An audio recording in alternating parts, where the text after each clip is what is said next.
Hello, my Pixel peeps. I am Nicole Payne, CNA. Welcome back. I am here again to drop some accounting truth bombs. And today we're going to dig a little bit more into Accountantese, as we've called it before. And today's topic is reporting methods. Now, if you have been around Pixel for a while, you know that we tend to drop these terms cash basis and accrual basis. And you may have absolutely no idea what that means. And so today I want to talk about that. And I'm going to call us out on it as well, because truly there's no such thing as cash basis or accrual basis. It's cash reporting method or accrual reporting method. And so it's bad habit, and I'm going to apologize in advance if I kind of start to lean into those bad habits, but I'm going to try and be really good in this video. So the cash reporting method is exactly what it sounds like. You report your income and expenses at the time that the cash actually affects your bank account. So you receive cash into your bank account, you report it as income. You spend cash from your bank account, it's recorded as an expense. The caveat on this is with regards to credit cards. So the credit cards are kind of an area where a lot of clients get a little murky and they're a little bit more confused. So when you pay for expenses with a credit card, the expense is recorded at the time that the credit card company pays it, not necessarily what time you pay the credit card company. This kind of, like I said, it creates some heartburn for clients. So I always like to try and make sure that that caveat is in there, so that the expense is when your credit card company pays it. When you pay the credit card company, has no effect on your reporting. Well, at least not on your P&L. We'll get into that in a different video, what other reporting it has effect on.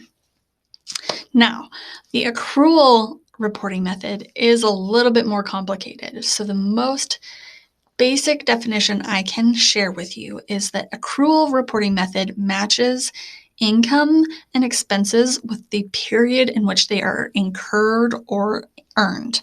So to bring this into an example, let's say that you provide a service to a client. You work March 1st through March 30th on this big project.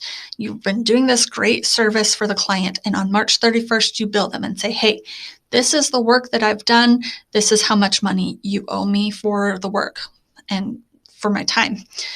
And then on April 30th, the client pays you for the invoice that you sent them on March 31st.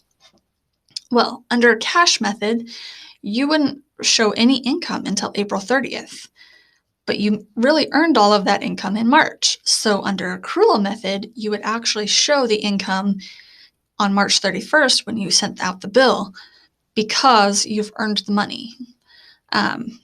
In March, you've earned that money, so you should show that that's income, even though you haven't been paid for it yet.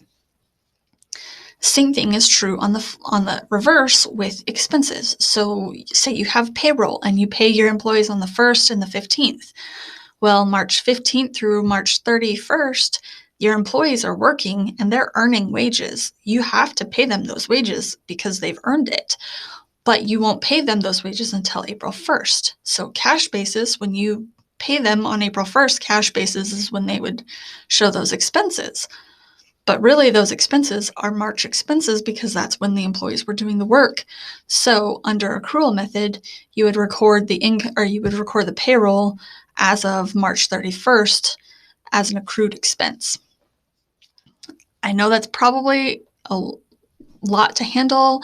It's clear as mud, as usual, but let's talk about why this is important. If you are a sole proprietor, an LLC, a partnership, or an S corporation, your tax reporting method is determined by the IRS and what level of income you have. So under $1 million, if you're one of those types of entities and you have under $1 million of revenue in any given, or average revenue over the last 3 years, then you can choose which method you use. And because you can choose choose which method you use. Most small businesses who are under that threshold choose the cash basis because it's simpler. It doesn't require any adjusting entries. It's just straightforward. What happens on the bank statements and the credit card statements, that's what gets reported to the IRS. Now, if you are above that threshold, then the IRS requires you to switch to the accrual method. And the accrual method, like I said, is a little bit more complicated. It requires some more in-depth accounting knowledge. That's really the big deal with reporting methods, is making sure that you're doing what the IRS says you have to do. But there's also a caveat in here.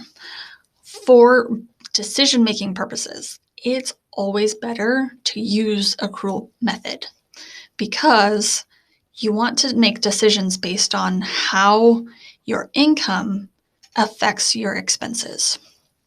So you may have $30,000 worth of income that you can potentially bring in, but you need to know exactly how much that $30,000 of income is going to cost you in labor or materials or blah, blah, blah, all those things.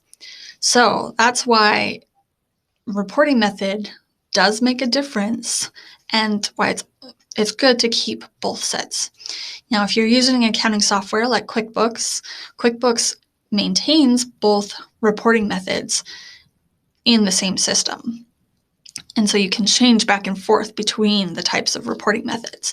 So as long as you're sending out your invoices to your clients through QuickBooks and you're recording your bills to vendors in QuickBooks, you can have those true accrual method reports that show, okay, these are the bills for this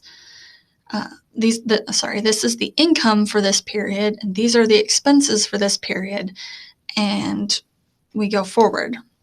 And then on the reverse side, you can run the report as cash reporting method, and it shows, okay, this is what I was paid this month, and this is what I paid out this month.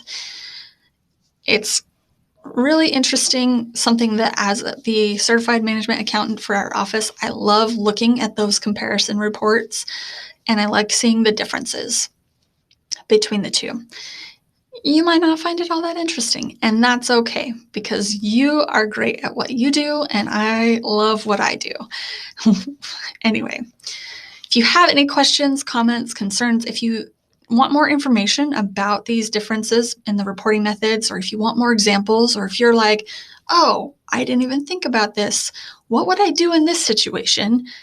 Put them in the comments either here on the video or send me an email. My contact information's on the last slide of the video. And as always, I'd love to hear from you if you have questions, things that you want me to talk about in a future video. I'm happy to take suggestions, and we will see you on the next video. Take care.